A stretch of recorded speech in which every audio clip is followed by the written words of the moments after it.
menunggu di pinggir dermaga. Kalau ada yang mengucap salam, yuk dijawab dengan lantang dan penuh tenaga. Assalamualaikum warahmatullahi wabarakatuh. Tak kenal maka tak sayang, perkenalkan nama saya Nirmala, Prodi MPI Manajemen Pendidikan Islam, Sekolah Tinggi Ilmu Tarbiyah Pringsewu.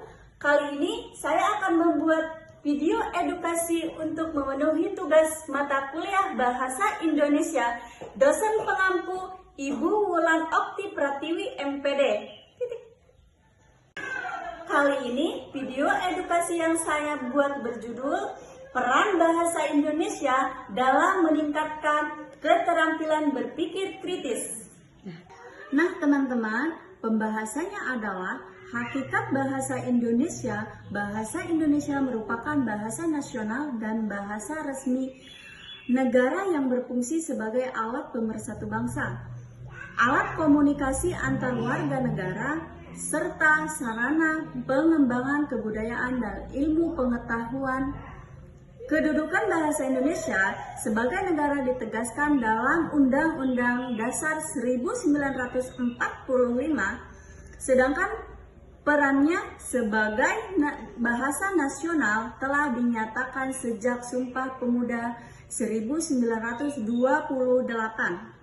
Sebagai bahasa negara, bahasa Indonesia berfungsi: yang pertama, bahasa resmi kenegaraan; yang kedua, bahasa pengantar resmi di lembaga pendidikan; tiga, bahasa resmi dan administrasi pemerintahan; empat, bahasa resmi dalam dunia dan perundang-undangan. Dalam konteks pendidikan, bahasa Indonesia berperan sebagai bahasa pengantar sekaligus bahasa ilmu. Sebagai bahasa ilmu, bahasa Indonesia menjadi medium untuk menyusun, menyajikan, dan mengembangkan berbagai disiplin keilmuan melalui penulisan karya ilmiah, buku teks, laporan penelitian, dan sebagainya.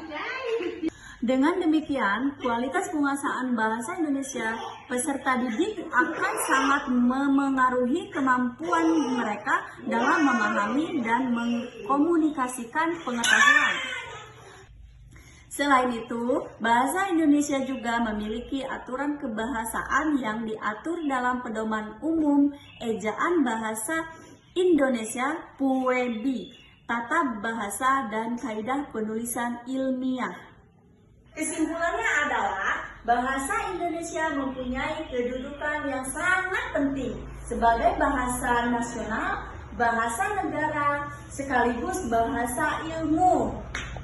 Dalam dunia pendidikan, bahasa Indonesia tidak hanya sebagai alat komunikasi dan bahasa pengantar pembelajaran, tetapi juga sebagai sarana pengembangan kemampuan berpikir kritis peserta didik.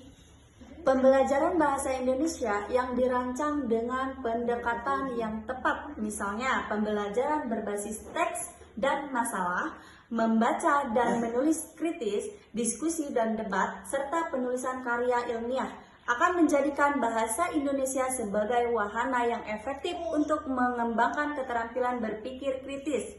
Dengan demikian, penguasaan bahasa Indonesia secara tidak langsung juga akan meningkatkan kualitas sumber daya manusia Indonesia yang cerdas, kritis, dan bertanggung jawab.